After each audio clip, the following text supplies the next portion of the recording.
सब मिलकर परमेश्वर की आराधना करें पूरे दिल से, पूरे मन से।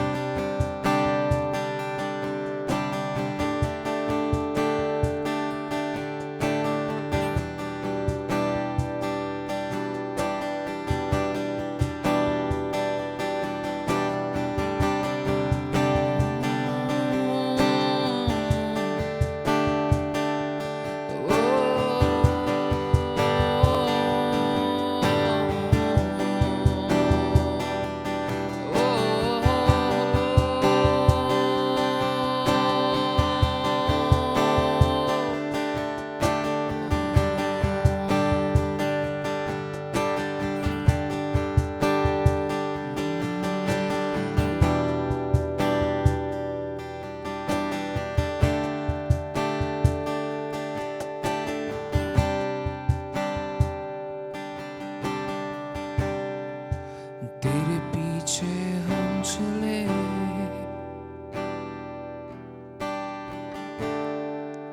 मुझे मुड़ने न दे।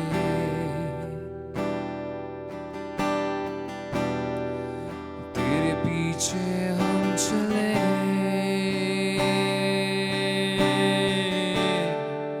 मुझे मुड़ने न दे।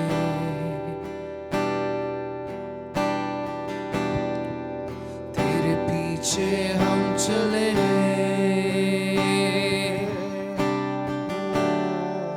मुझे मुड़ने न दे।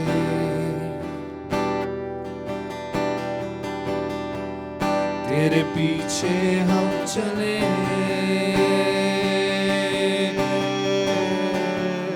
मुझे मुड़ने न दे।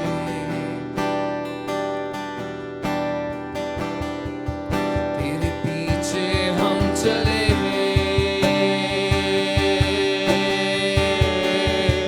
मुझे मुड़ने न दे। तेरे पीछे हम चले,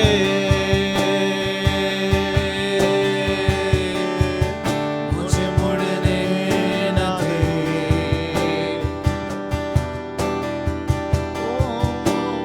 तेरे प्यार में प्रभु मैंने सब कुछ पा लिया।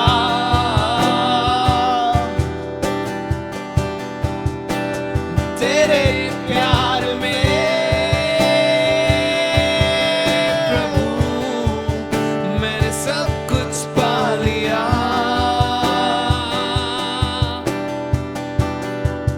तेरे पीछे हम चले, ओ मुझे मुड़ने न दे।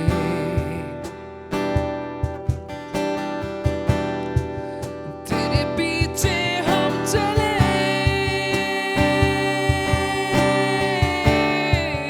मुझे मुड़ने न दे।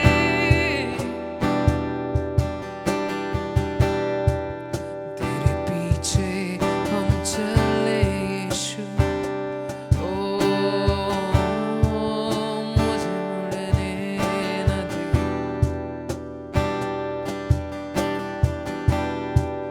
तेरे पीछे हम चले,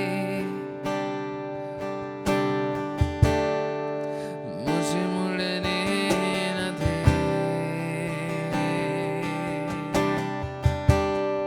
धन्यवाद यीशुआ तेरा, धन्यवाद यीशुआ मेरी हर चाहत को पूरा तूने है किया। यीशुआ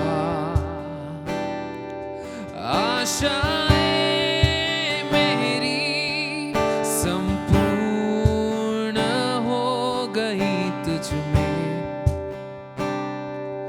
यीशुआ मेरी हर चाहत को पूरा तूने है किया। यीशुआ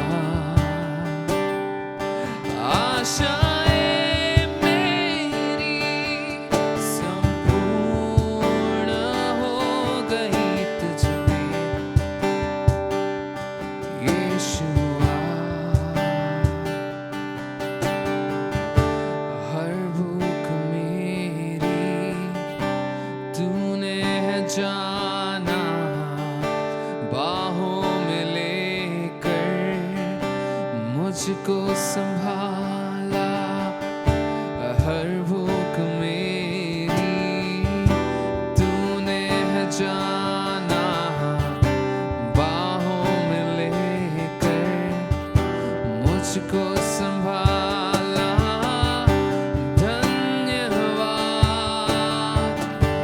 यीशुआ तेरा धन्यवाद यीशुआ मेरी हर चाहत को पूरा तूने है किया यीशुआ आशाएं मेरी संपूर्ण हो गई तुझ में यीशुआ मेरी सोच से परे आश्चर्य कामों से तूने पनाह दी हर एक कमी में मेरी सोच से परे आश्चर्य कामों से तूने पनाह दी हर एक कमी में कठिनाइयों में सब उजड़ा लगे पर तेरे हाथों की परछाई कभी ना हटेगी धन्यवाद यीशुआ तेरा धन्यवाद यीशुआ मेरी हर चाहत को पूरा तूने है किया यीशुआ आशाएं मेरी संपूर्ण हो गई तुझ में यीशुआ मेरी हर चाहत को पूरा तूने है किया यीशुआ आशाएं मेरी संपूर्ण हो गई तुझ में यीशुआ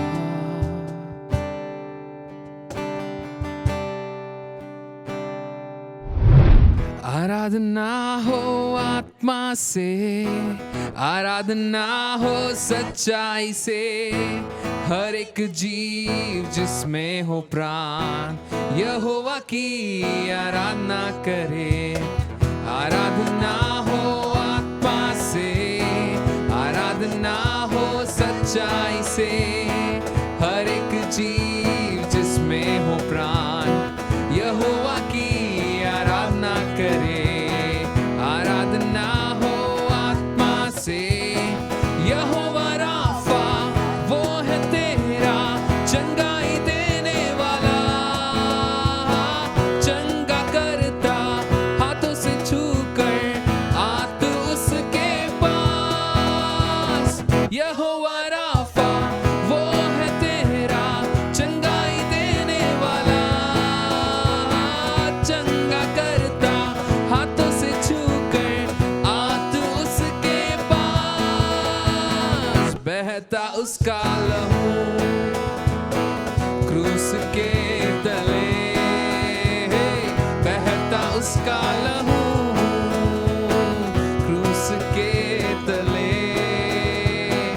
आए जो उसके पास देता वो छुटकारा आए जो उसके पास देता वो छुटकारा आराधना हो आत्मा से आराधना हो सच्चाई से हर एक जीव जिसमें हो प्राण यहोवा की आराधना करे आराधना हो आत्मा से आराधना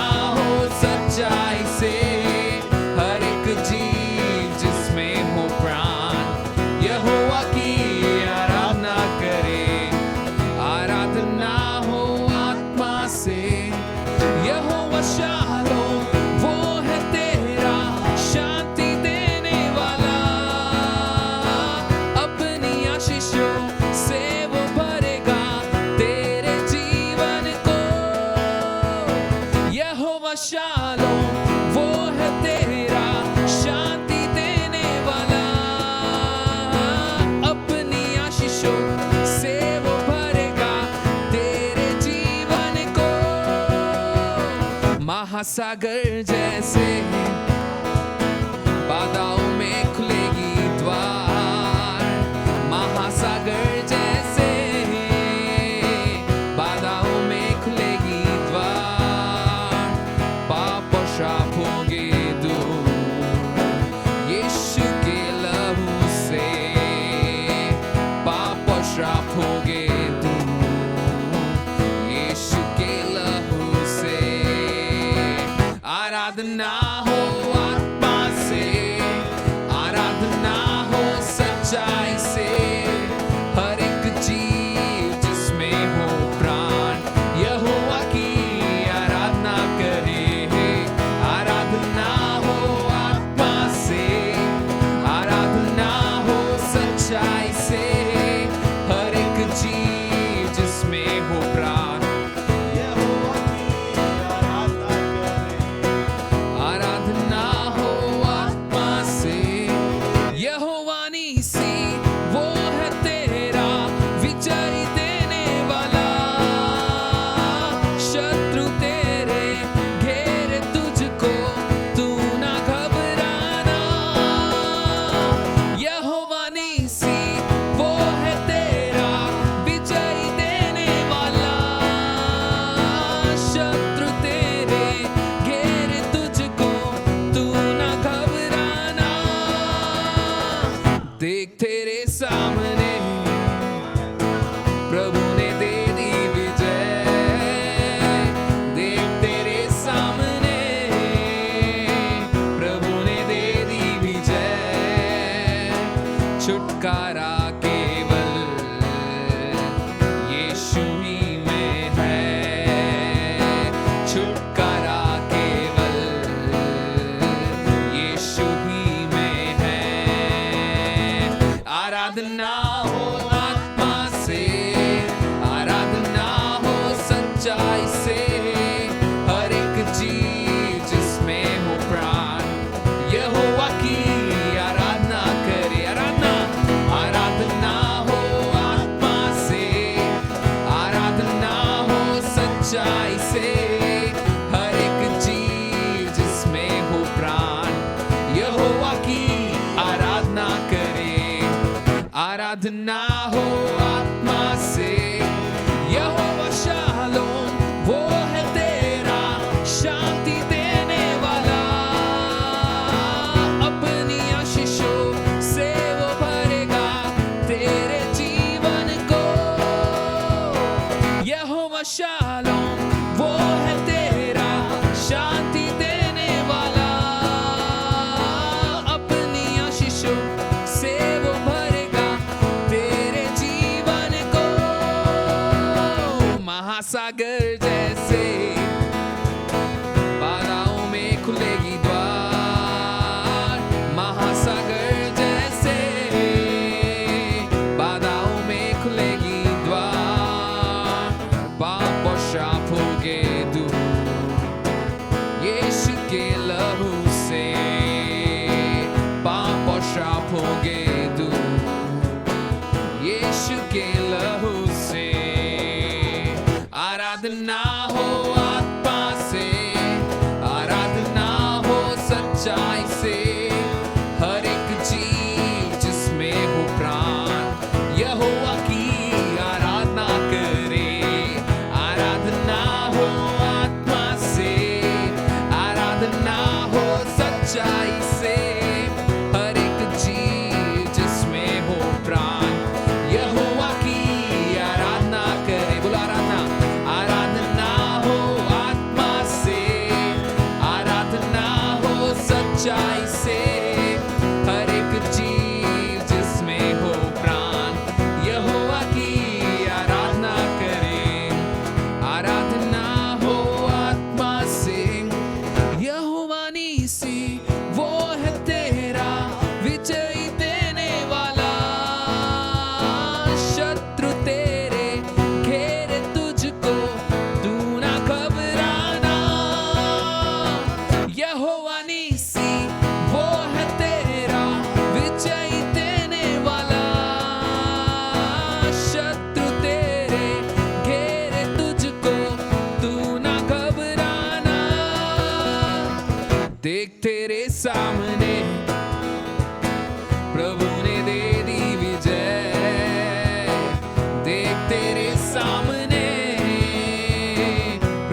तेरे बिना मैं कैसे जीऊं, कैसे जीऊं तेरे बिन।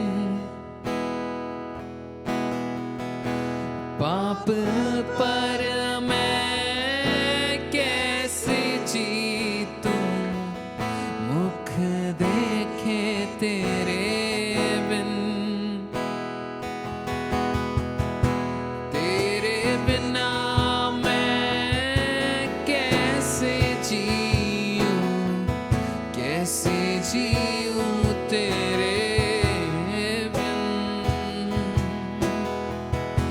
पाप पर मैं कैसे जीतूं, मुख देखे तेरे बिन। वचन पे भी मन ना लागे, तू सिखाए ना तो। वचन पे भी मन ना लागे, तू सिखाए ना तो। व्यर्थ जीवन मुरझा जाए, तू रहे ना तो। व्यर्थ जीवन मुरझा जाए, तू रहे ना तो। मेरे जीवन मैं तेरी यीशु ज़रूरत है। मेरे जीवन मैं तेरी यीशु ज़रूरत है। मेरे जीवन में प्रभु, मेरे जीवन तेरी ज़रूरत है। मेरे जीवन मैं तेरी यीशु ज़रूरत है। भटकूं तो मैं कहाँ जाऊं, घेरा तूने जो है। दर्शन मांगू पल पल तेरे, नम्र इस दिल से।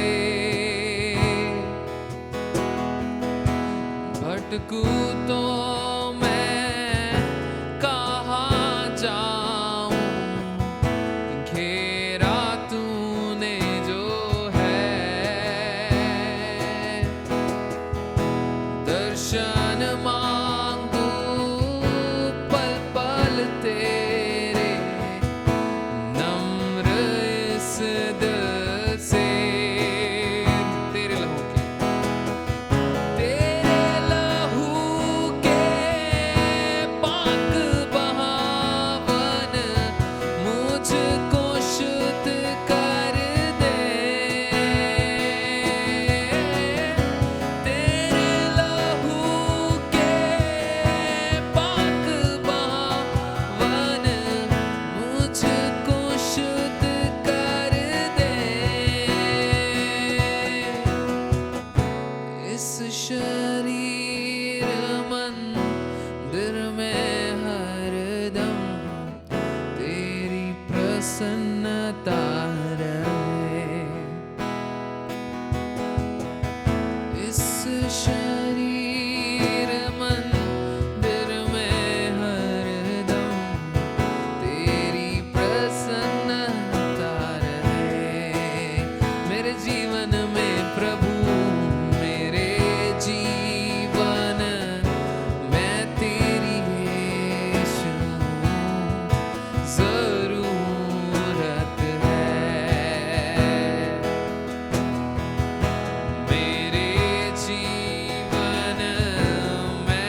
यहोवा तेरी जरूरत है। हाँ प्रभु आपकी हमको जरूरत है, हर पल हर दम जरूरत है यीशु, जरूरत है।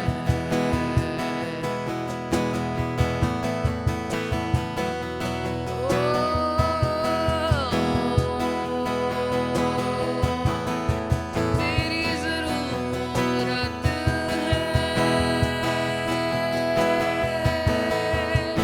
जरूरत है यीशुआ,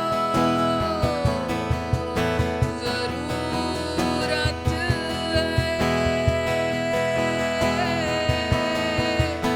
जरूरत जरूरत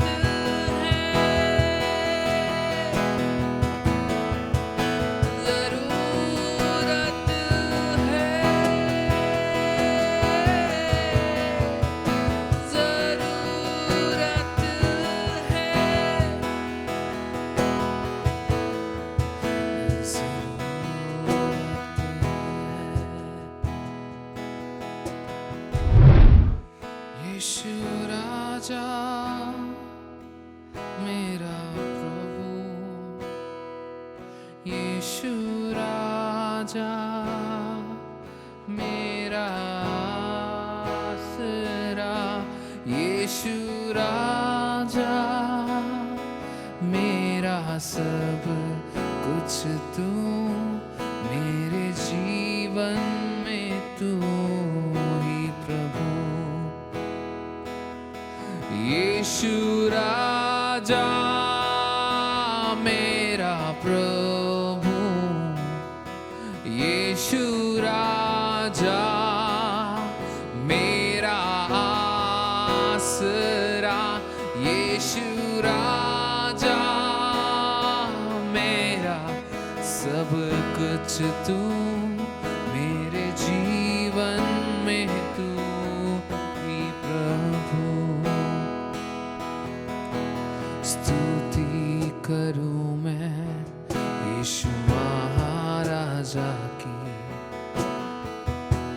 आदर के योग्य है प्रभु यीशु ही। स्तुति करूं मैं यीशु महाराजा की, आदर के योग्य है प्रभु यीशु ही। महिमा में प्रभु तू, तेरी हो प्रशंसा, मान और सम्मान यीशु तुझको मिले। ओ महिमा में प्रभु तू, तेरी हो प्रशंसा, मान और सम्मान यीशु तुझी को मिले। यीशु राजा मेरा प्रभु, यीशु राजा मेरा आसरा, यीशु राजा मेरा सब कुछ तू, मेरे जीवन में तू ही प्रभु। यीशु राजा मेरा प्रभु, यीशु राजा मेरा आसरा, यीशु राजा मेरा सब कुछ तू, मेरे जीवन में तू ही प्रभु। मेरे जीवन में तू ही यीशु, मेरे जीवन में तू ही प्रभु,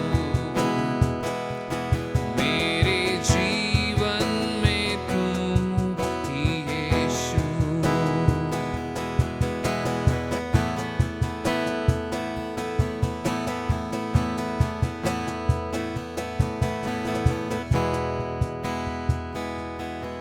संगीता 27 के पहला वाक्य में इस तरह लिखा है, the Lord is my light and my salvation, हुम शैल आई फियर। परमेश्वर मेरा ज्योति है और मेरी रक्षा है, मैं किससे डरूंगा। The Lord is the stronghold of my life, of whom shall I be afraid. वहां पे लिखा है कि परमेश्वर मेरा ज्योति है, the Lord is my light and my salvation, the Lord is my strong hold. परमेश्वर मेरा गढ़ है।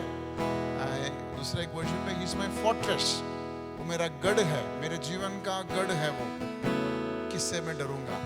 सारे डराने वाली अवस्था को देखकर आज हम ये ऐलान करेंगे कि परमेश्वर वो मेरा गढ़ है, परमेश्वर वो मेरा ज्योति है। जो भी अंधकार के रास्ते हैं, जो मुझे लगता है कि कैसे मैं इसे तय करूंगा, पवित्र आत्मा हमें याद दिला रहा है कि परमेश्वर वो ज्योति है। अगर आप अंधियारे में हैं, आपको गुजारा नहीं हो रहा, परमेश्वर का वचन कहता है कि परमेश्वर ज्योति है। He is the light, He is our salvation and He is a stronghold। हर उस टेरिटरी में एक स्ट्रॉन्ग होल्ड होता है। अगर वो स्ट्रॉन्ग होल्ड टूटता है तो वो जगह जो है उस पर जीत हमें हासिल कर पाती है। तो उसी तरह वहां पर लिखा है कि परमेश्वर हमारा स्ट्रॉन्ग होल्ड है। परमेश्वर को हराने के लिए कोई ताकत ऐसी बनी नहीं है। तो वो अगर हमारा स्ट्रॉन्ग होल्ड है, वो हमारा गढ़ है, तो हमें डरने की जरूरत नहीं।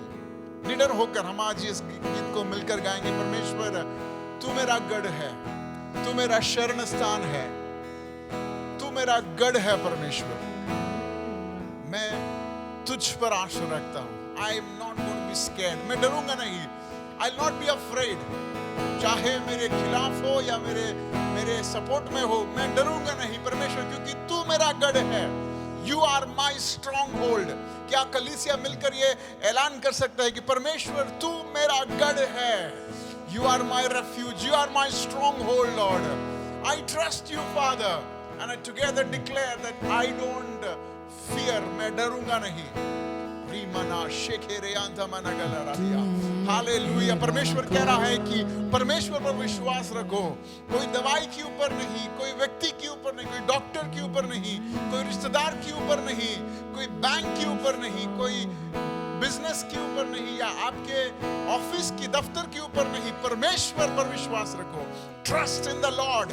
परमेश्वर पर विश्वास रखो, परमेश्वर पर विश्वास रखो, क्योंकि वो ज्योति है। He is the light, He is your salvation, He is your stronghold, He is your fortress and He is your protector। परमेश्वर तुम्हारा रखवाला है। He is your protector। Oh, somebody needs to hear this। He is your protector। Hallelujah। Not your husband, not your wife, not your family is your protector। The Lord is your protector। आपका परिवार आपका सहायक नहीं है। वो एक हद तक, एक सीमा तक वो सहायता कर सकता है, लेकिन आपकी जीवन का सुरक्षा का ठेका मेरा परमेश्वर ने लेके रखा है। He is our stronghold। Rama शेकेरे आंदे, लिबुरी आंदे, मनगारी आंदे।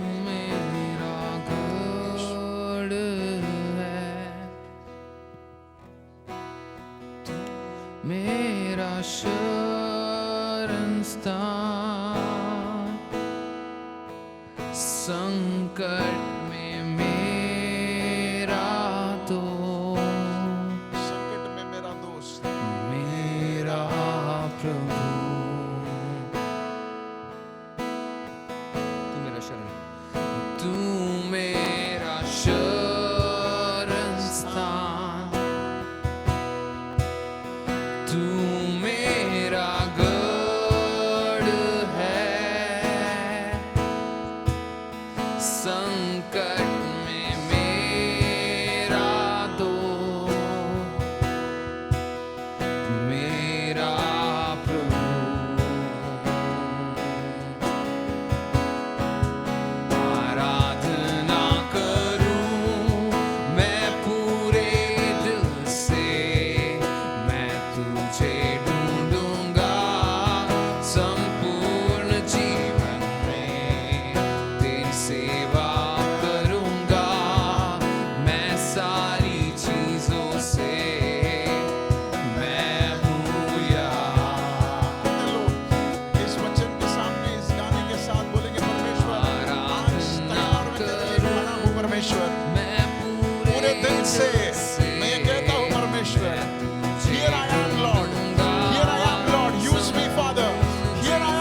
चीजों से, मेरे जिंदगी से, मेरे जीवन से मैं तेरी सेवा करूंगा परमेश्वर।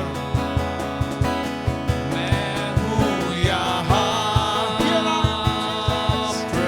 we are as a church. Here we are as a family, Lord. Here we are as a family. Here we are as a church. मैं हूँ यहाँ प्रभु, मैं हूँ यहाँ,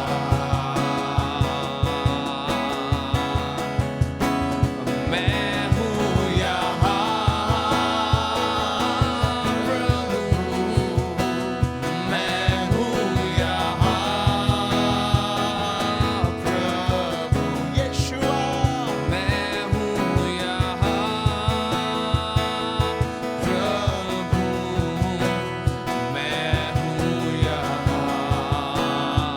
विश्वास के साथ, एक नई इच्छा के साथ मैं क्या हम मिलके जा सकते हैं परमेश्वर?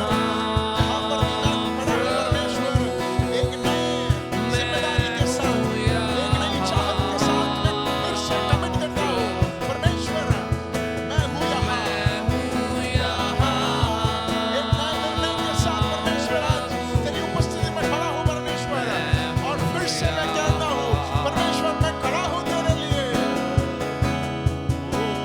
मैं हूँ यहाँ प्रभु, मैं हूँ यहाँ प्रभु, मैं हूँ यहाँ प्रभु, मैं हूँ यहाँ,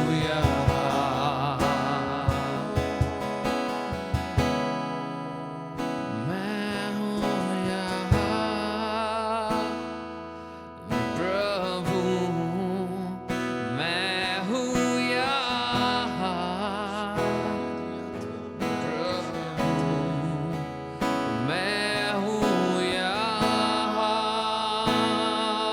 प्रभु, मैं हूँ यहाँ प्रभु, मैं हूँ यहाँ प्रभु, मैं हूँ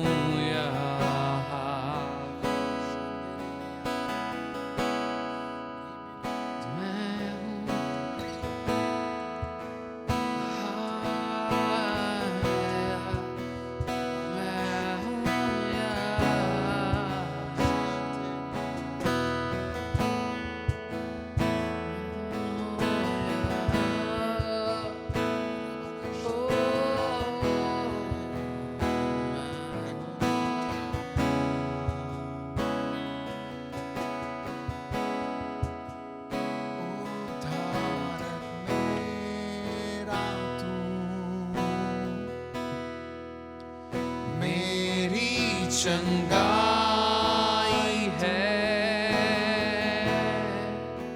संकट में सामर्थ है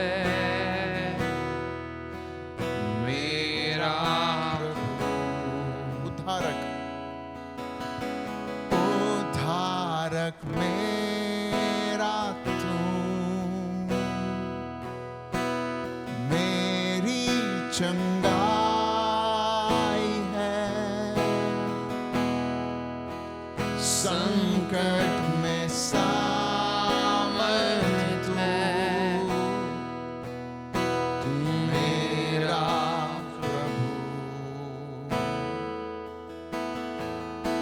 जब दुश्मन मुझे खा जाने के लिए मेरे विरुद्ध जब आएगा तो कौन गिरने वाला है? मेरे दुश्मन ही गिरने वाले हैं।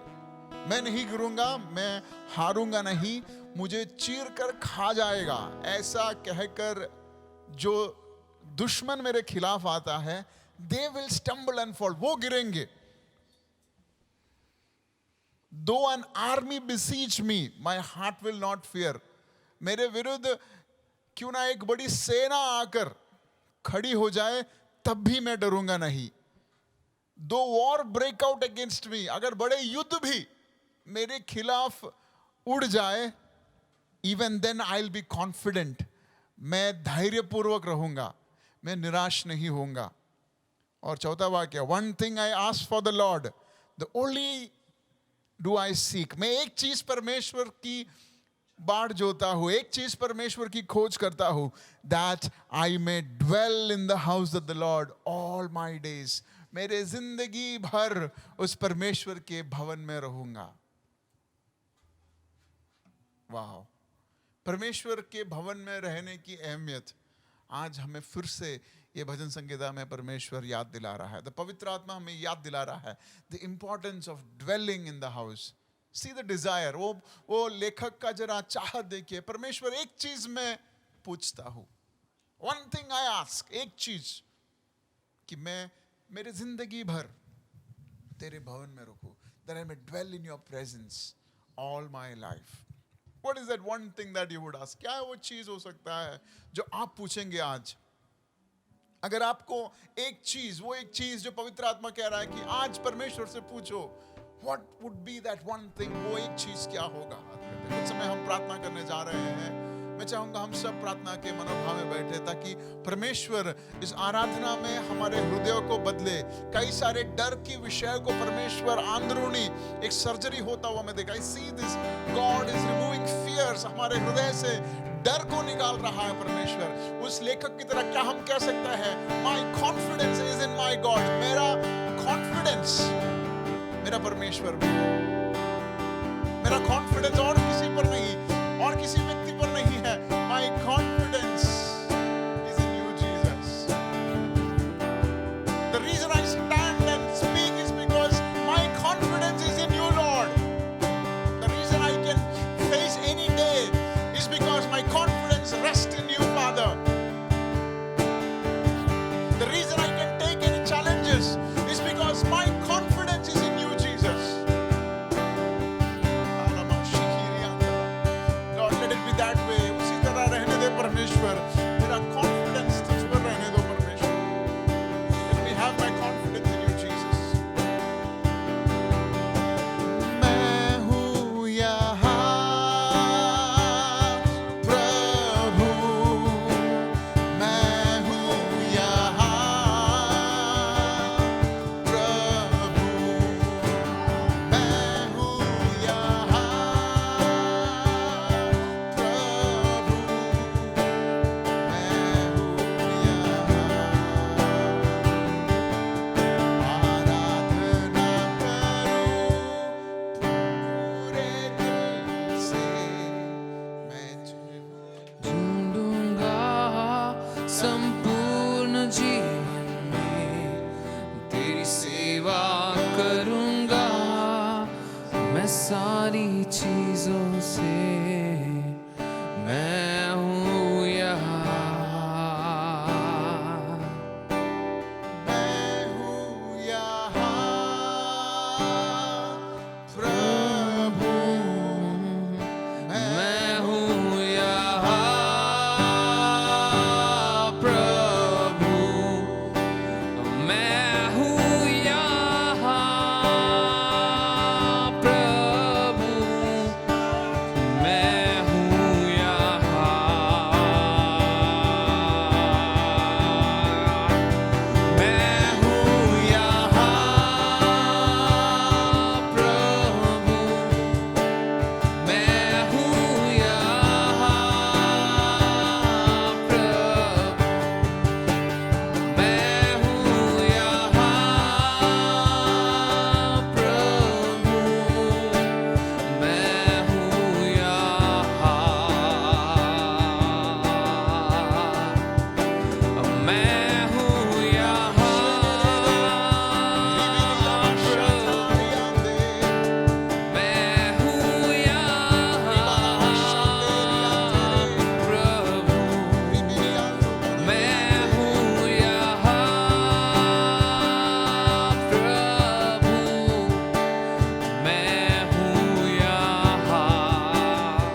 14 वाक्य इस तरह कहता है, wait for the Lord, be strong and take heart and wait for the Lord. परमेश्वर के लिए इंतजार करो।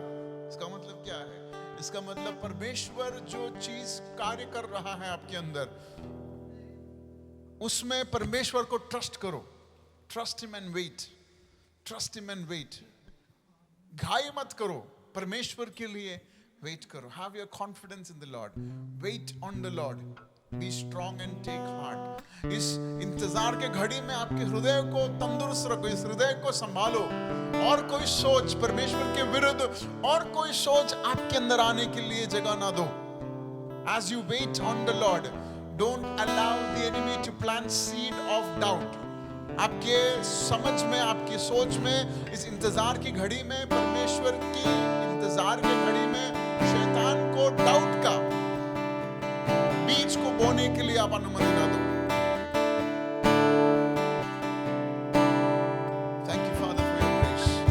परमेश्वर तू सहायता करे। परमेश्वर, हम में से कई लोग हैं जो इंतजार में है परमेश्वर, लेकिन ऐसे लग रहा है कि हम भटक चुके हैं, ऐसे लग रहा है कि अब आशा की कोई किरण उठने वाली नहीं है। लेकिन परमेश्वर इस वचन के सामने हम अपने आप को सौंपते हैं और हम फिर से एक बार धैर्य के साथ आपके ऊपर के कॉन्फिडेंस के साथ हम कहते हैं, we will wait on you Lord. हम आप पर इंतजार करेंगे परमेश्वर। हमारा हृदय हम तंदुरुस्त रखेंगे आपके वचन से। हम अपने आप को ही प्रेरणा देंगे परमेश्वर, और तेरे काम के लिए हम इंतजार करेंगे। We'll wait on you, Jesus. We'll wait on you, Lord. We'll wait on you, Lord. We trust you, Jesus. We trust you, Jesus. I'm so happy that we are all gathered here. Today we're going to summarize what we've been learning for the past few weeks, especially from the book of 2 Peter chapter 1 verses 5, 6, 7 and 8. We have looked into 8 different qualities that Peter mentions here, and how each Sunday we've been learning about each qualities. And one of the main reason why Peter encourages us to learn this is to know and to be productive in our Christian life. So that's verse number 8 for you. For if you possess these qualities in increasing measure, they will keep you from being ineffective and unproductive in your knowledge of our Lord Jesus Christ. So they'll keep you. अगर हमारे जीवन में ये बढ़ती हुई मात्रा में है तो हम क्या बन जाएंगे? हम प्रोडक्टिव बन जाएंगे, हम इफेक्टिव बन जाएंगे। तो इस सिलसिले में हमने पिछले संडे में कई सारे विषयों को सीखा। तो आज लास्ट संडे को मैं आपसे कहा था कि कुछ सवाल का आप सवाल को बनाइए, जो इस वचन से आपके हृदय में अगर कुछ सवाल है तो उस सवाल को मैं सवाल का जवाब मैं देना चाहूँगा। तो हमारे बीच ऐसे कुछ सवाल आए हैं जो इस पिछले 6 सेशंस के टीचिंग से जुड़ा हुआ है। तो हम एक एक इस सवाल को सुनेंगे और उस सवाल का मैं परमेश्वर में आधार रखकर इसका जवाब भी देना चाहूँगा। तो आज इस वचन को हमारे जीवन में कार्य करने के लिए हम एक बड़े चाहत के साथ बैठे कि परमेश्वर मुझे ये सवाल केवल सुनने के लिए नहीं, परंतु इस सवाल का हर उस उत्तर जो है मेरे जीवन में इस वचन को और दृढ़ बनाने के लिए सहायता करे। ये चाहत के साथ हमें बैठना बहुत ज़रूरी है, क्योंकि ये सारे जो क्वालिटीज़ है, जैसे हमने सीखा, this qualities can be seen in Jesus Christ. Yeshu Masih में ये सारे स्वभाव को हम देखते हैं। और जब पतरस कहता है कि ये स्वभाव हमारे जीवन में बढ़ती हुई मात्रा में आना चाहिए, इसका क्या मतलब हुआ?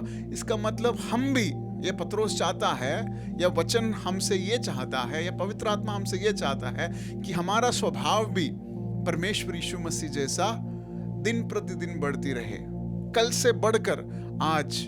तो ये कोशिश हमारी होना बहुत ज़रूरी है। जीपीआरसी कलीसिया की ये बड़ी इंटरेस्ट है, चाहत है कि हम कल जैसा आज नहीं रहे, हम बढ़ती हुए रहे।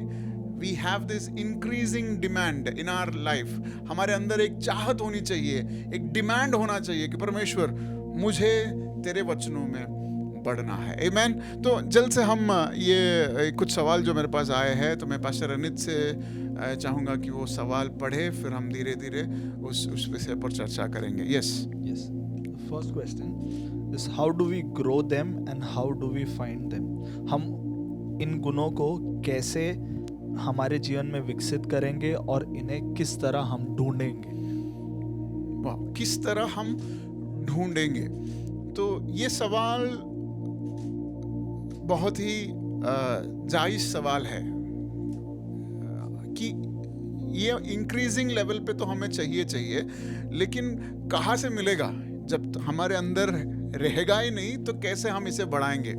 तो ये सवाल बहुत ही वैलिड सवाल है। तो इसके लिए आपका ध्यान मैं उसके तीसरे वाक्य पर ले जाना चाहूँगा। दूसरा पत्रुस का पुस्तक 1 अध्याय उसका 3 वाक्य।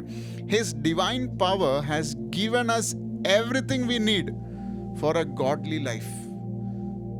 तो कहीं ना कहीं ये वचन में हमें साफ दिखाई दे रहा है कि परमेश्वर ने, जब हम परमेश्वर यीशु मसीह को अपनाया है, तो हमारे जीवन में जो भी जरूरत थी उन सारी चीजों को परमेश्वर ने दिया है। तो परमेश्वर ने ये सारी गुण, इसका क्या मतलब है? ये जो सारी गुण जो है कहीं ना कहीं हमें दिया गया है। इट इज गिवन टू अस।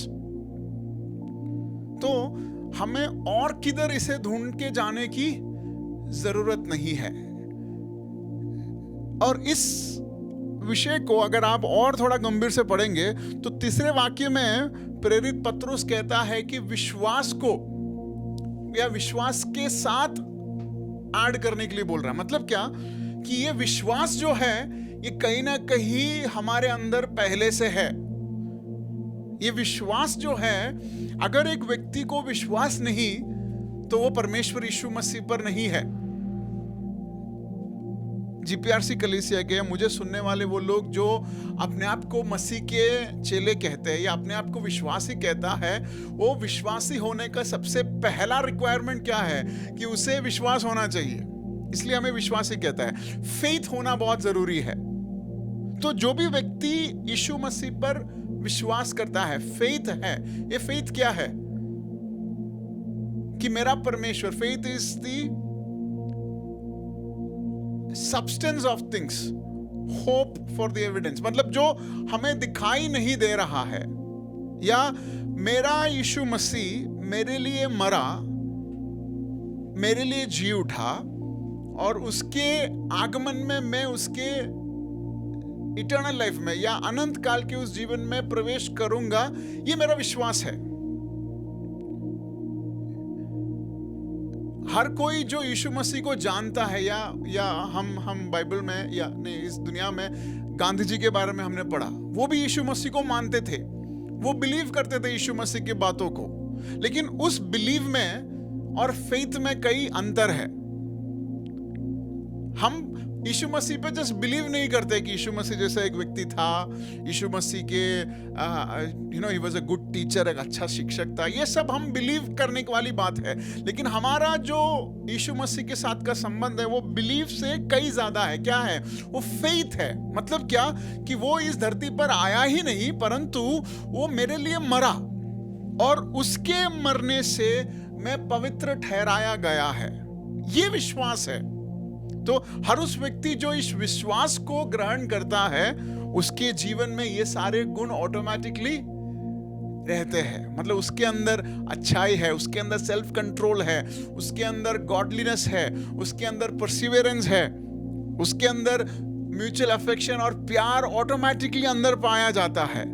केवल हमें इसे आइडेंटिफाई करना है और इसे प्रैक्टिस करना है। मतलब उस सवाल जो पास्टर अनित ने कहा कि हम कैसे इसे ढूंढे, उस सवाल को हम थोड़ा मॉडिफाई करेंगे। ये सारी चीजों को हम कैसे बढ़ाएं? हम प्रैक्टिस करके बढ़ाएं। मतलब ये अंदर जब आपने यीशु मसीह को ग्रहण किया तो ये सारे गुण ऑटोमेटिकली आपके अंदर है। सेल्फ कंट्रोल आपके अंदर है, बिना हार मानकर प्रार्थना करने के स्वभाव आपके अंदर है, स्वर्ग की सारी खूबियां आपके अंदर है, गॉडलीनेस, एक दूसरे के प्रति प्रेम आपके अंदर है। तो ये चीज को ऑटोमेटिकली बढ़ाने की एक क्षमता भी आपके अंदर है। So how do you do it? Practice. ये धीरे धीरे हम प्रैक्टिस करके इस सारे गुण को हमारे जीवन में बढ़ता हुआ हम पा सकते हैं। तो I think that was clear, right? अगला सवाल, how are the qualities Peter mentioned connect with faith life? Patras जिन गुणों के बारे में उल्लेख करता है वो विश्वास जीवन में कैसे जुड़ा है? मतलब ये विश्वास अगर है तो ही बाकी सारे चीजें जुड़ने के लिए पतरोस कह रहा है। तो मतलब ये ऐसा मान सकते हैं विश्वास ही वो बर्तन है जिसके अंदर ये सारे गुण को आपको डालना है। अगर विश्वास नहीं तो ये सारे गुण जो है आपको प्रगतिशील बना सकती है, लेकिन परमेश्वर में नहीं। तो विश्वास इस सारे गुण को एक साथ लाने के लिए सबसे महत्वपूर्ण है। तो विश्वास का क्या रोल है या क्या रिलेशनशिप है, उसका जवाब ये होगा कि विश्वास ही वो बर्तन है जिसके ऊपर सारे ये गुण जो है आम मिलता है। विश्वास एक इंजन है जो इन सारे गुणों को जोड़ती है। I think that is clear, right? Yeah. Can we go for the next question? The person who lacks these qualities, are they saved or not? मतलब ये सवाल ऐसा है कि अगर मान के चलो कि ये गुण शायद पास्टर लिजन में नहीं, तो क्या लिजन सेव्ड मतलब उद्धार पाया है कि नहीं? तो उसको भी हम ऐसे ही बोल सकते हैं, एक व्यक्ति जो उद्धार पाता है उसके अंदर ही ये क्वालिटी ऑलरेडी है। अगर ये उद्धार का जो मसला है उसको हटा के रखेंगे और सिर्फ गॉडलीनेस और परसिस्टेंस और ये सब चीज, सेल्फ कंट्रोल, ये सब चीजें अगर आपके अंदर है तो आप प्रभावशाली बन सकते हैं, लेकिन मसीह से दूर रहेंगे आप। तो क्या आपके जीवन में ऐसी स्वभाव ना होने से आप अनसेव्ड हो जाते हैं? नहीं, आप सेव्ड है इसलिए स्वभाव आपके अंदर है। आप मसीह में आए हैं इसलिए पवित्र आत्मा द्वारा यह स्वभाव जो है आपके अंदर डाला गया है। तो एक व्यक्ति जो मसीह में है उसके अंदर क्या ये स्वभाव है? हाँ, तो ऑटोमेटिकली सेव्ड है, वो रक्षा को पाया है, इसलिए स्वभाव इस व्यक्ति में है। तो इसका क्या मतलब है? इसका मतलब हम सबके अंदर जिसने भी यीशु मसीह को अपना उद्धारकर्ता माना है, जिसने भी ये कहा है कि हाँ, परमेश्वर यीशु मसीह मेरा उद्धारकर्ता है, मेरा रक्षक है, वो मेरा मार्गदर्शक है, उसके जीवन में ये सारे गुण पहले से पाए जाएंगे। Yes, next question. आप उस व्यक्ति को क्या कहेंगे जो विश्वास का दावा करता है लेकिन बढ़ता हुआ या इन गुणों को प्रदर्शित नहीं करता? ये एक अच्छा क्वेश्चन है। ये क्वेश्चन ऐसा है कि पास्टर जी आपने तो कहा कि ये सब अच्छे गुण हैं, लेकिन अगर मेरे जीवन में ऐसा गुण बढ़ता हुआ मात्रा में नहीं है तो उस व्यक्ति को क्या कहेंगे? ये क्या कहेंगे उससे ज्यादा मसीह जीवन में स्टैग्नेंसी नहीं है। मतलब आप विश्वास में या आत्मिक जीवन में एक तो बढ़ रहे हैं या घट रहे हैं, आप किधर एक स्तर में रुकते नहीं हैं। मतलब इट इज ईदर पॉजिटिव और नेगेटिव। अगर आपके विश्वास में बढ़ती हुई या आपको लग रहा है कि आप विश्वास में नहीं बढ़ रहे हैं, इसका मतलब क्या है? इसका मतलब यह नहीं कि आप, इसका मतलब यह है कि आप विश्वास में घट रहे हैं। ये स्टैग्नेंसी नहीं है। मतलब क्या कि आपको निरंतर बढ़ते रहना है, इसलिए संगति की अहमियत है। संगति आपको क्या करती है? मसीह संगति आपको आत्मिक जीवन में बढ़ाती है, आपके प्रार्थना करने की रीति को सुधारती है, आपके वचन को पढ़ने के जो सामर्थ्य है उसमें बदलाव ले आती है, परमेश्वर के हित में सोचने के लिए आपको मजबूर करता है। तो जब आप संगति में नहीं रहते हैं तो क्या होता है? ये अच्छी चीजें नहीं जब होती है तो बुरी चीजें आने लगती है और हम धीरे धीरे मसीह से दूर होते हैं। तो एक व्यक्ति जो बढ़ रहा नहीं, उसका क्या मतलब है? इसका मतलब है कहीं ना कहीं वो घट रहा है। लेकिन ऐसे व्यक्ति अगर हमें दिख रहा है तो आपको और एक चीज ध्यान देना होगा। कई बार बढ़ती हुई जो चीजें हैं, अगर पास्टर लिजन के अंदर परसिवरेंस या लिजन के अंदर गॉडलीनेस, वो स्वभाव अगर बढ़ रहा है तो जल्द से वो समझ नहीं आएगा, एक व्यक्ति के जीवन में, उसके जीवन में अच्छाई बढ़ रही है कैसे पता चलेगा? जब वो उस चीज का डेमोन्स्ट्रेशन करेगा, जब वो मैनिफेस्ट होगा। मतलब एक स्त्री जब गर्भवती होती है तो बच्चा 9 महीने के बाद जन्म लेता है। इसका यह मतलब नहीं कि 9 महीने में उसका शुरुआत हुआ, वो 9 महीने से पहले उस बच्चा जो है माँ के कोख में शुरुआत हुआ। तो एक व्यक्ति अगर हमें दिख रहा है जो आपको लग रहा है कि ये बढ़ रहा नहीं है, इसका क्या मतलब है? इसका ये मतलब ही नहीं कि वो घट रहा है, इसका ये मतलब क्या है कि आपको दिखाई नहीं दे रहा वो फल। शायद उसके अंदर पवित्र आत्मा काम कर रहा है, इसलिए आप डायरेक्ट उसे राइट ऑफ नहीं करेंगे। इसलिए हम देखते हैं, हम आपको प्रोत्साहन देते हैं।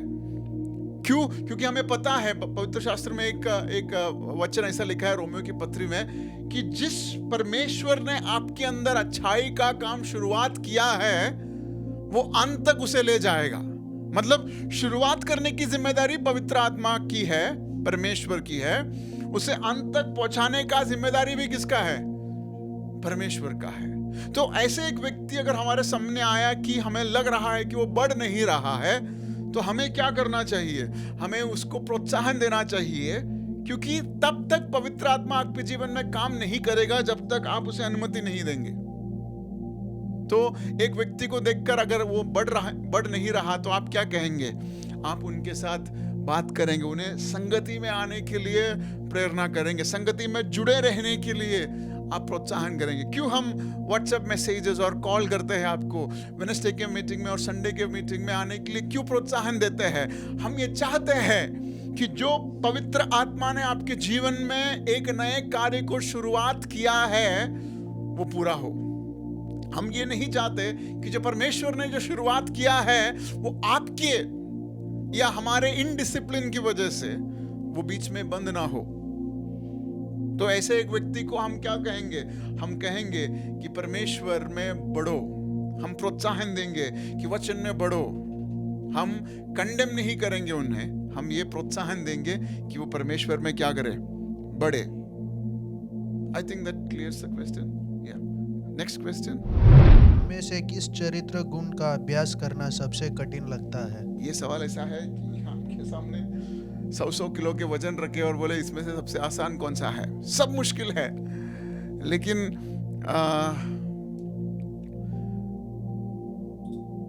स्टार्टिंग में सब मुश्किल है, लेकिन जो व्यक्ति परमेश्वर में इतना मग्न हो चुका है उसको सब क्या है? आसान हो जाता है। एक वाक्य मैं जल्द से पढ़ना चाहूंगा, रोमियो की पत्री उसका 9वां अध्याय और उसका 30, 31 और 32वां वाक्य। The book of Romans chapter 9 and verses 30, 31, 32. I'll read it out for you first in English. What then shall we say? That the Gentiles who did not pursue righteousness have obtained it, a righteousness that is by faith. But the people of Israel who pursued the law as the way of righteousness have not attained it. Why not? Because they pursued it not by faith, but as if they were by works. They stumbled over the stumbling stone. वो 32 वाक्य। Why not? Because they pursued it not by faith, but as if they were by works. They pursued it by faith, as if they pursued. Why not? Because they pursued it not by faith, but as if they were by works. यहाँ पे प्रेरित पौलुस कह रहा है कि जो व्यक्ति धार्मिकता के पीछे कर्मों के हिसाब से पढ़ रहा था वे लोग परमेश्वर के नजर में धर्मी नहीं ठहरे, लेकिन जिसने परस्यूट नहीं किया लेकिन विश्वास किया वो व्यक्ति क्या हो गया? वो व्यक्ति परमेश्वर में या वो व्यक्ति धार्मी बन गया। मतलब ये जो प्रैक्टिस करने का जो हमने पहले आपसे कहा कि we have to practice it, अगर हम इसे मेटिकुलसली या करना है करके हम हर दिन करेंगे तो एक दिन ऐसा आएगा कि हम चूक जाएंगे। मतलब ये स्वभाव मुझे अंदर बढ़ना है और इसके लिए हम हमारी खुद की ताकत लगाएंगे तो हफ्ते का 2 दिन में तो कई बार हम फिसल जाएंगे। तो यहां पर क्या लिखा है? प्रेरित पौलुस कह रहा है जो विश्वास किया, इसलिए हमने कहा कि ये क्वालिटीज जो है विश्वास से बहुत संबंध रखता है। तो आपको ये विश्वास करना है कि परमेश्वर में ये संभव है। आपको ये विश्वास करना है कि ये मेरे कर्मों से नहीं परंतु परमेश्वर के ऊपर की विश्वास से। और जो हमने वाक्य पहले पढ़ा, जो परमेश्वर ने मेरे अंदर जो शुरुआत किया है उससे खत्म करने के लिए वो सामर्थ्य है। इसमें मेरा सामर्थ्य से ज्यादा मेरा परमेश्वर का सामर्थ्य इसमें जरूरी है। ये विश्वास अगर आप लेके चलेंगे तो ये कोई भी चीजें डिफिकल्ट नहीं होगा। एग्जाम्पल मैं बोलता हूं, अगर आपको गुस्सा आता है, आप कंट्रोल नहीं कर पाते गुस्सा, लेकिन आप कलीसिया में आपको कभी गुस्सा आया ऐसा कि किसी को मारने का गुस्सा आया है या चिल्लाने का गुस्सा आया है, या आपको कोई ऐसा स्वभाव है जो आप कंट्रोल नहीं कर सकते, लेकिन परमेश्वर की उपस्थिति में आपको कभी ऐसा सोच आया है? नहीं आते हैं। क्यों? क्योंकि परमेश्वर की उपस्थिति में परमेश्वर आपको सहायता करता है। तो क्यों ना हम जो उपस्थिति को कलीसिया में महसूस करते हैं वो हमारे दिन प्रतिदिन हमारे जीवनों में भी रिक्रिएट करें। तो जब ये ऐसी अवस्था हमारे जीवन में आता है तो ये स्वभाव जो है हमें प्रैक्टिस करने की जरूरत नहीं है, बल्कि क्या प्रैक्टिस करना है, कैसे मैं परमेश्वर की उपस्थिति को होस्ट करूं। अगर हमारा ध्यान उस पर रहेगा कि कैसे मैं परमेश्वर की स्तुति मेरे घर में करूं, या जब ऐसी अवस्था आएगा कि मुझे गुस्सा आ रहा है, ऐसा अवस्था आएगा कि मैं कंट्रोल नहीं कर पा रहा, तो how can I practice the presence? अगर ये हम सीख गए तो इसमें से कोई भी स्वभाव जो है वो कठिन नहीं होगा। This will be an easy, what do you call, piece of cake, एक आसान सा होगा। So which is difficult to practice? Practicing the presence is the most difficult. जब आप परमेश्वर की उपस्थिति को अपने जीवन में कांस्टेंट बनाकर उसे जब प्रैक्टिस करेंगे, I think rest all attributes और क्वालिटीज जो है वो आसान हो जाएगा। सो प्रायोरिटी क्या है? परमेश्वर की उपस्थिति को आपके दिन प्रतिदिन में जीवन में, आप जब बाइक चलाते हैं, कार चलाते हैं, आप जब ट्रैवल करते हैं, कुकिंग करते हैं, जब आप गाना गाते हैं या जॉब पे है, हर वक्त परमेश्वर की उपस्थिति को अगर आप प्रैक्टिस में ले आएंगे, all this qualities would be easy for you. जीने के तरीके पर मसीह विश्वासी का ज्ञान क्या और कैसे प्रभावित होना चाहिए? क्यों और कैसे प्रभावित? Okay, can you read it out in English, that question? Why and how should the Christian's life affect the way? Christian's knowledge, right? हाँ, मसीह यीशु का ज्ञान affect the way I live. Okay. ये सवाल आपको समझ आया कि मसीह यीशु के बारे में जो ज्ञान हम प्राप्त करते हैं वो कितना ज़्यादा इम्पोर्टेंट है हमारे जीवन में मसीह जीवन बिताने के लिए। मैं जवाब देने से पहले आपको जवाब पता है कि बहुत ज़्यादा इम्पोर्टेंट है, लेकिन एक वाक्य आपको मैं पढ़ना चाहूँगा। होशिया का पुस्तक, the book of होशिया, chapter 4 and verses 6, उसका 4वां अध्याय और उसका 6वां वाक्य। इस तरह लिखा है, my people are destroyed from lack of knowledge, because you have rejected knowledge, I also reject you as my priests. वहां पे लिखा है कि मेरे लोग विनाश की ओर इसलिए जाते हैं क्योंकि वे ज्ञानी नहीं है। मतलब बाइबल में डायरेक्टली उसका आंसर दिया है कि जितना ज्यादा आप परमेश्वर यीशु मसीह के बारे में ज्ञान को प्राप्त करोगे उतना ज्यादा आप परमेश्वर के जीवन के करीब हो जाओगे।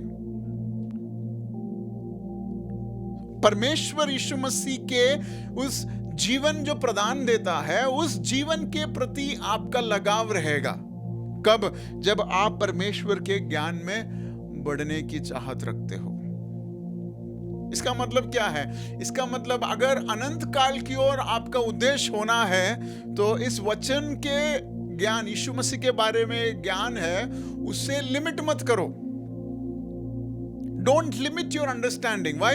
Because If you limit your understanding, you end up being perished. आप विनाश की ओर जाएंगे। तो आपका सवाल क्या था कि ये ज्ञान कितना अहमियत है? ये ज्ञान बहुत अहमियत है। आपको परमेश्वर यीशु मसीह के उस जीवन की तरफ भागने के लिए परमेश्वर का ज्ञान आपको सहायता करेगा। परमेश्वर का ज्ञान कहाँ से मिलता है? इस वचन से। क्या ये सवाल समझ आया आपको? I think the next question will just last question. ईसाई जीवन कैसे होगा यदि निकट दृष्टि और अंधे थे, और कैसे पता चलेगा कि मैं ईसाई जीवन में निकट और अंधा हूँ? How will Christian life be affected if we are nearsighted and blind, or how we will know I am nearsighted and blind? कई बार ये सवाल जो है हम निकट का दृश्य, शॉर्ट साइटेडनेस, कब हमें पता चलता है? ये इसी वाक्य में दूसरे पत्रोस की पुस्तक पहला अध्याय उसके 8वें वाक्य, but whoever does not have them is nearsighted and blind, forgetting that they have been cleansed from their past sins. हर उस व्यक्ति, आपको पता करना है कि आप नियर साइटेड है या नहीं। अगर आप आपके पाप के स्वभाव को अभी लेकर उसके गिल्टी फीलिंग में आप अभी भी फंसे हैं, वही पत्रोस कह रहा है, forgetting that their past sins have been cleansed. परमेश्वर यीशु मसीह ने जो क्रूस पर किया वो कम है, आपको भी कुछ ज्यादा करना पड़ेगा, तब जाके आप पवित्र बनेंगे। अगर ऐसी सोच आप रखते हैं तो प्रेरित पत्रोस की भाषा में आप क्या है? शॉर्ट ब्लाइंडेड है, नियर ब्लाइंडेड है। आप क्या है? शॉर्ट साइटेड है। मतलब क्या? आप क्लेम करते हो कि आप फ्री हो, आप गाना गाते हैं कि आप आजाद हो, लेकिन वो आजादी आपके जीवन में नहीं दिखाई देता। आप क्लेम करते हैं कि आप पवित्र हैं, लेकिन आपके जीवन में वो पवित्रता दिखाई नहीं देता। इसका क्या मतलब हुआ? इसका मतलब आप शॉर्ट साइटेड हैं। आप क्लेम करते हैं कि आप आजाद हो, आप बीमारी से चंगे हो, लेकिन अब भी बीमारी के चंगुल में आप फंसे। इसका क्या मतलब है? इसका मतलब आप शॉर्ट साइटेड हैं। एक वाक्य मैं आपके लिए पढ़ना चाहूंगा, यूहन्ना का पुस्तक 9वां अध्याय उसका 34वां वाक्य। उन्होंने उसको उत्तर दिया, हाँ, तू तो बिल्कुल पापों में जन्मा है, तू हमें क्या सिखाता है? तो फरीसियों ने यीशु मसीह जिस व्यक्ति को चंगाई दिया, जिस अंधे को रोशनी दिया, उसको देखकर फरीसी कहते हैं कि तू हमें क्या सिखाएगा? तू पैदाइशी या तेरा जन्म ही किस में हुआ? पाप में हुआ। लेकिन उस व्यक्ति के पाप को परमेश्वर यीशु मसीह माफ करता है और उसे चंगाई देता है। और यीशु मसीह उसे 41st वाक्य जरा पढ़िए, क्या लिखा है उसने? Jesus said, if you were blind you could not be guilty of sin, but now that you claim you see, your guilt remains. Yeshu ने उनसे कहा, यदि तुम अंधे होते तो पापी न ठहराते, परंतु अब कहते हो कि हम देखते हैं, इसलिए तुम्हारा पाप बना रहता है। तो कौन शॉर्ट साइटेड है? जो कहता है कि उसे दिखाई देता है, लेकिन वो काम क्या करता है? जो अंधों का काम करता है। मतलब क्या? अविश्वास का काम, फरीसियों का काम। जो व्यक्ति कहता है कि हम आजाद हैं, जो व्यक्ति अच्छे से गाने होता है कि मैं आजाद हूं, लेकिन उसके जीवन में आजादी नहीं दिखाई देता, उसके स्वभाव में आजादी नहीं दिखाई देता, वे व्यक्ति कौन है? शॉर्ट साइटेड है। तो उस शॉर्ट साइटेड में से कैसे हमें बाहर निकलना है? विश्वास कि मेरा परमेश्वर ने मेरे सारे पाप को धोकर उसने शुद्ध किया है, और आज परमेश्वर के नाम में मैं पवित्र हूं। I M Holi. परमेश्वर के नाम में क्या? पवित्र हूं। तो हर उस व्यक्ति जो अपने पुराने पाप के स्वभाव में अभी पकड़ा है, या उसको लग रहा है कि अभी भी वो पाप से छुड़ा नहीं गया है, वो व्यक्ति क्या है? शॉर्ट साइटेड है। आज हमें इस सारे सवालों में हमें मुख्य बात ये समझना है कि मेरा परमेश्वर यीशु मसीह ने मुझे पवित्र ठहराया है। मेरा परमेश्वर यीशु मसीह ने अपनी जान देकर मुझे इस काबिल बनाया कि मैं परमेश्वर यीशु मसीह जैसा बनूं। मुझे इस काबिल बनाया कि पवित्र आत्मा मेरा सहायक बनकर दिया। पवित्र आत्मा आपके लिए काम नहीं करता, वो आपकी सहायता करता है।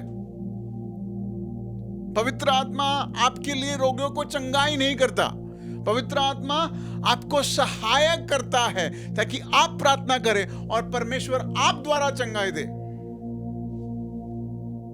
परमेश्वर आप द्वारा चंगाई करना चाहता है। इसलिए पवित्र आत्मा आज इस पूरे क्वेश्चन में से एक मुख्य बात क्या है कि मेरा यीशु मसीह द्वारा मैं आजाद हूं, मेरा यीशु मसीह द्वारा मैं पवित्र ठहराया हूं, मेरा यीशु मसीह पर विश्वास द्वारा ये सारे स्वभाव मेरे अंदर है और एक ना एक दिन मैं मसीह जैसा बनूंगा। उसके लिए मसीह का आने से पहले उसके स्वभाव का सबसे करीबी स्वभाव में आना चाहूंगा।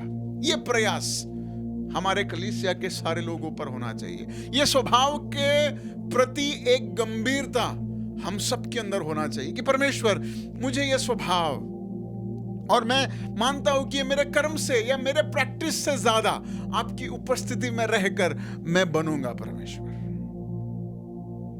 आई थिंक लेट्स डिजायर दिस।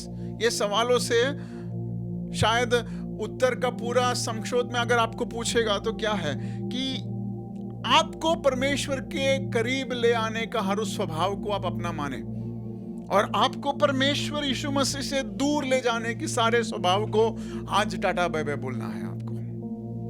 आज पवित्र आत्मा हमें ये चेतावनी, इंस्ट्रक्शन दे रहा है। Let's say tata bye bye to every nature of us that drives us away from the love of Christ. परमेश्वर यीशु मसीह के उस प्रेम से हमें जो दूर करता है, उन सारे बातों को आज हम टाटा बाय बाय कर कहेंगे परमेश्वर ये सारे स्वभाव तूने मेरे अंदर डाले हैं, इस पर बढ़ने के लिए तू सहायता करे। तेरी उपस्थिति में रहकर ये कैटलिस्ट बने। कई बार we are caught off guard, why? Because we are not prepared. ये आपको सहायता करेगा आपकी आने वाली चुनौती को कैसे आप अच्छे से सामना करेंगे। आइए हम अपने आंखों को बंद करें और प्रार्थना करें। परमेश्वर इस पूरे सीरीज को तूने समझने के लिए सहायता की, इसलिए धन्यवाद परमेश्वर। हर एक क्वालिटी जो पत्रुस ने यहाँ पर स्पष्ट किया है उनमें हम बढ़ना चाहते हैं परमेश्वर। हमारे कलीसिया इन सारे बातों में हम बढ़ना चाहते हैं परमेश्वर। कई बार इनडिसिप्लिन हमारे अंदर है, लेकिन उस चीज को तू हटाए परमेश्वर ताकि तेरे वचन में हम बढ़े। परसिस्टेंस हमारे अंदर दो परमेश्वर, ताकि आपके निर्णय के हिसाब से हम लगातार प्रार्थना करते रहे परमेश्वर। आपकी सहायता हमारे अंदर रहने दो परमेश्वर। आपकी महिमा हमारे अंदर बढ़ने दो परमेश्वर। विश्वास तू हमारे अंदर दो परमेश्वर। भाईचारा तू हमारे अंदर दो। एक दूसरे के प्रति प्यार और लगाव हमारे अंदर दो परमेश्वर, तब आपकी प्यार को हम इस दुनिया को बता पाए। तू हमें तैयार करे परमेश्वर। तेरी क्षमता में हमें बढ़ने के लिए तू तैयार करे। तूने हमारे प्रार्थनाओं को सुना, इसलिए धन्यवाद यीशु मसीह के नाम में। आमेन। Amen. God bless you. आप सबको आशीष करे। I hope that these series have blessed you. This was a short synopsis of what we've been learning for the last 6 weeks. If you have any doubt, do let us know. We'll be happy to clear your doubts and guide you more into learning about Jesus Christ. परमेश्वर आप सबको आशीष करे।